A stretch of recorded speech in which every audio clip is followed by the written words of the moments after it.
Welcome back to the Gun Dungeon.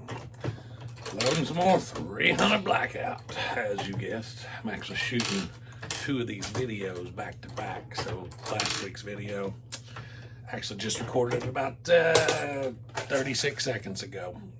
But anyways, today I'm going to be talking about rifle optics, and more so about like sporting rifle, defensive rifle, AR, AK-47-ish type rifles than anything. You know, when it comes to hunting rifles, that just dictates the range that you plan on taking game, what kind of optic you go with there, in my opinion. But when it comes to modern rifles, like your AR-15 platforms, you have all kinds of different options when it comes to optics. A lot of people run red dots. Some people still run just iron sights. Iron sights are still considered optics, in my opinion. Some people just run irons, red dots, LPVOs, low power variable optics, which I'm a big fan of. You know, higher magnified optics. Some people run 412, depending on what you use that rifle for, of course. But, you know, for defensive purposes,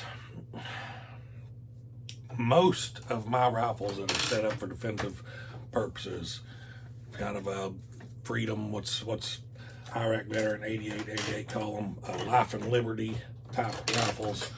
Most of mine are set up with some sort of an LPVO. Now, I do typically prefer an LPVO that has a true one power setting, to where when it's on one power, I can have both eyes open and I don't get that mismatch of magnification. Even a lot of optics that claim one power as their low setting, it's not really a true one power. It's still got a little bit of a difference than just your standard eyesight has. Most of the ones that I run don't have that as bad. I like the Vortex Strike Eagles, do pretty good. The 1-6s, the 1-8s. I have a couple of both of those. I really like that, the SIG, I think it's like a BDC 6 or so. I don't remember. Tango 6 or something like that I have. I really like that one. It's a 1-6 power LPVO.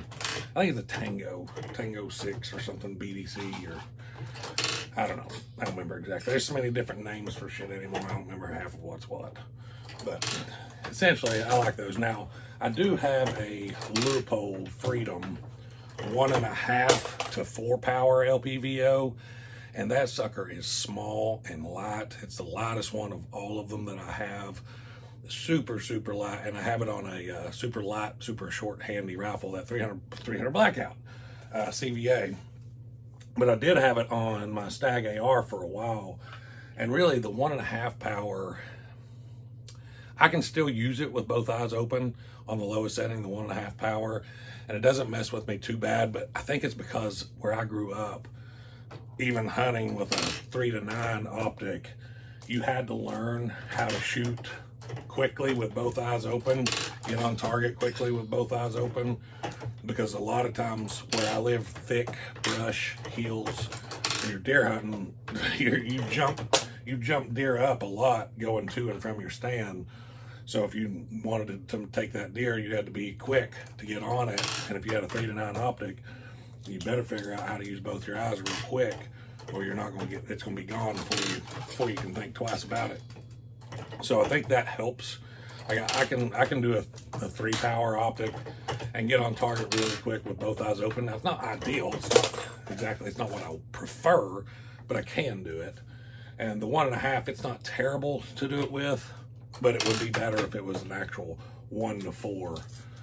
Now, like I said, the 1.5 to 4, it's the Freedom line, so it's a little cheaper version than a lot of the other ones, but it's super light. That was what I really like about it.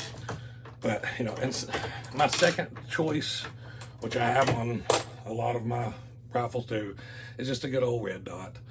You know, a lot of these rifles, you're not looking to be taking 400 or 500 yard shots with. At least I'm not, anyways. And really, there's nothing I can't do with just a red dot if I absolutely had to. I prefer to have a little magnification if I'm going to be shooting at a deer or something like that, but really, even that, iron sights and the red dot, I could get by just fine if I needed to. Now, if I was out in, Utah or somewhere where you got 500-600 yard shots, no, I wouldn't be saying that, but that's not where I live. So really, it's kind of, when you're choosing your optic, you really need to think through what the intent of that rifle is going to be, what the typical ranges are going to be. Is it going to be mostly close up with a little bit of long range? That's LPVO all day long. Is it going to be mostly long range with a little bit of close up? Then you can go to 4 to 12, something like that, and you can probably get by. Is it going to be inside the house, mainly defensive type stuff, car, gun, whatever? That's probably going to be red dot. So it kind of depends on your intended purpose and what its role is going to be, how you choose it. But for overall, if you could only have one, I know a lot of people like to do that drill. If you could only have one, it would be really hard to go wrong with a 1 to 6, 1 to 8 power optic, because no matter what, you still got that one, and you have the option of a little bit of magnification if you need it. And, most of those optics have the option of illuminated reticle, and if you have an illuminated reticle on a 1 power setting, you've essentially got a red dot. So you kind of have not really the best of both worlds, but some of the best of both worlds with an LPVO. So that's where I stand. If I could only have one, it's going to be an LPVO. A little bit heavier for the most part over a red dot, but I can deal with that. I'll take the little bit extra weight for the advantages essentially all day long. So let me know your thoughts down below, what type of optic you prefer, and let's get the comments rolling. Hope you enjoyed the video, guys. Till next time, stay tuned.